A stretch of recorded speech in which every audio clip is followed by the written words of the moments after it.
And we're back with a quick channel update. And first off, bit of an apology about getting sucked so much into Inscryption. I know it's supposed to be a Dyson Sphere week, but it was just that game. I think it's I've no immunity to those card battler games. Plus, I've never played any of them before, so I didn't even know any of the combos. I discovered some wonderfully broken combos later on, but never mind. I suppose the more important question is, where is the Dyson Sphere program? Well, see, the thing is, I've been doing some research and looking into stuff, and the problem I think I faced on the first episode was I didn't have a plan or a goal, and I think I've got one now. You see, in a previous iteration about 3 years ago, I did a Dyson Sphere attempt where I was trying to get the largest blue giant I could find and build a massive, massive Dyson Sphere around it. Which, yes, it basically caused my computer to cry a lot. Like, the fan made these funny noises, and plus it was 3 years ago. The game was still relatively new, and I don't know how well optimized it was. At some point I was down to like 3 or 4 frames per second, and I eventually just had to abandon the save. But I was thinking we sort of revisit the same build, as in we go back, do it all over again, hopefully slightly less worse, but with better efficiency on a newer computer and a newer version of the game. So hopefully it should actually work this time. However, I need a little bit of help. What I'm trying to do is find a good map to do what we did before. I don't use the same map because the previous map was actually not that great for it. What I want is a blue giant that's reasonably sized, that has a lot of planets in it. Like 3 or 4 planets around a blue giant would be perfect. The problem is finding that seed is very difficult. If anyone's got any suggestions, that would be great. Currently, I have this one here, which is a suggestion from one of my previous videos that I gave to people, which I would like. It's got 2 planets around a blue giant that's actually quite large. The end-to-end goal, which I want to do, would be to get a blue giant, build the largest Dyson Sphere possible around it, and have enough planets on it to harvest all of the energy to turn into photons, and then use all that energy to build science or something. I don't know. Find some use for all of the energy you could generate out of that. That would be the ultimate endgame goal. So we'd be talking about about 1,000 rockets per minute to build the actual frame, and then about 10,000 solar sails per minute. Though I wonder if it's still bugged. Like back in the day, you could only have about 120 solar sails being fired at each node in a Dyson Sphere, which if it's got, several 100,000 solar sails it requires, that takes a really, really long time. So you used to have to use mods to try and speed up how quickly you could build a Dyson Sphere if you were throwing enough resources at it. I wonder if that's still the case. But yes, if anyone out there has any large blue giant map seeds with a lot of planets around them, I would be very interested in getting a look at those seeds. I'm going to try and get some prep work done between now and, Monday will be when the episode comes out.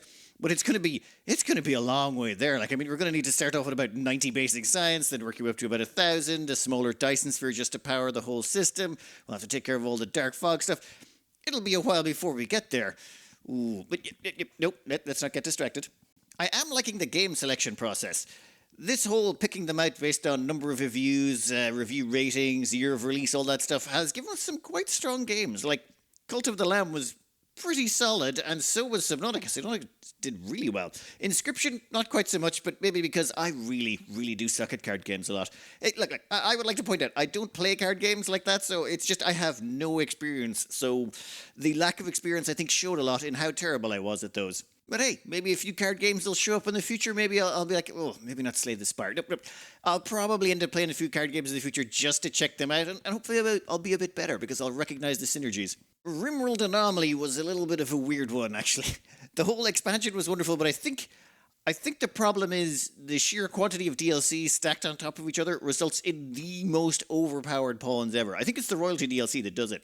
I should really do a review of all the different DLCs because, in my opinion, the royalty DLC broke the combat power of that game. Once you got psycasts and you've got access to those in sufficient quantities, which you're going to max out. I mean, you could be nice and only use a little bit, but I'm not going to do that. And the problem is when you have a whole bunch of psycast abilities that allow you to just devastate entire areas, combined with the ability to spread those psycasts quickly between all your pawns, it just, I might do a vanilla playthrough at some point in the future, like some sort of, Sea Ice Naked Brutality start. That would be fun, just without any of the DLCs, to see just to go back as a throwback to how brutal RimWorld was. As opposed to now, which is your pawns just end up so ridiculous super soldiers that can take out entire armies single-handedly. That's fun too, but it kind of removes the tension, if you know what I mean. I am currently house sitting at the moment, which means I don't have access to my backup PC, which is my old PC. And my old PC, I think, might have the save game files from the last time I played Dyson Sphere. I never uploaded the save to the internet because I think it was like 2 gigs or something like that. The game gets huge once you start putting down enough buildings. Maybe they've cleaned that up, but I do remember the file hit 2 gigs or something ridiculous because of the sheer quantity of stuff that was going on when you make a Dyson Sphere that large. But if that save is still on the old PC, I might see if I can resurrect that just to get a meter stick to see how things have changed. But the house sitting will be ending on the on the Sunday, so I'll be trying to move my computer and get everything sorted on the Monday. So Monday's episode might be just a tad short, but I should have hopefully most of the prep work done before that rolls around. So hopefully we'll get a decent start to the week. For those of you who are curious, that background footage I've been using is actually 1080p, not 1440. Yeah, that's footage from the video I made on that episode of Dyson Sphere way back when. That's a little bit of footage from the attempted creation of that maxed out Dyson Sphere that crashed my computer, or well, killed it dead, let's just say. Anyway, I'm going to keep this short and sweet today. I hope you enjoyed it. Good luck.